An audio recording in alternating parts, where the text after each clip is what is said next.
Hi, I'm Denise Willis, Section Editor for Respiratory Care. Thank you for joining me for part 2 of a 3-part series on poster presentations.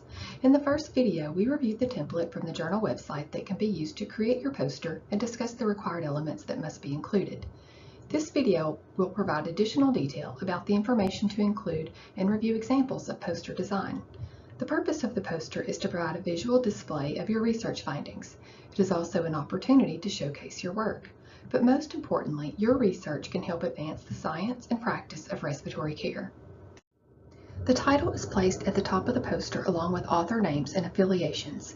Remember that degrees and credentials should not be included. The background section should provide the rationale for the study as well as the research question or hypothesis. The methods should describe what was done to carry out the research. This section describes any materials or equipment that was used, the population that was studied, and how it was identified, any interventions that may have been used, and also the statistical analyses that were utilized. The results are the findings of your study and are the main focus of the paper. This section should include the outcome and analyses that were performed. One common mistake often seen is including methods and results or vice versa. Make sure that the information is placed within the correct section. Use past tense when describing methods and results because the study has already occurred. The conclusion should summarize the main findings and the implications for practice. Disclosure should be noted for all authors and includes conflict of interest and funding. Even if there are no disclosures, do not leave it blank, but instead state none. Tables and figures are optional but can be very useful in providing a great visual for your results rather than just written text. If the specific information is included in a table or figure, it does not need to be restated in the text. The rule of tens is a good standard to keep in mind when designing your poster. The average person will scan your poster for around 10 seconds from a distance of 10 feet away to decide if they are interested in reading more, so you want to design a visually appealing poster. Use a font that is easy to read and large enough to scan from 10 feet away. Make sure the main sections flow logically and are easy to follow.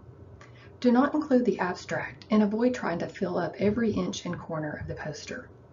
Although the poster can expand on the abstract and contain additional details that were not included due to space limitations, the poster is not a mini manuscript, so avoid being overly wordy.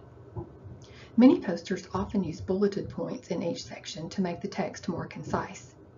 Be sure that any images are of good quality and do not become pixelated when they are enlarged. Let's take a look at a few poster examples. This is an example of how not to design your poster. The title is in all caps and a strange font.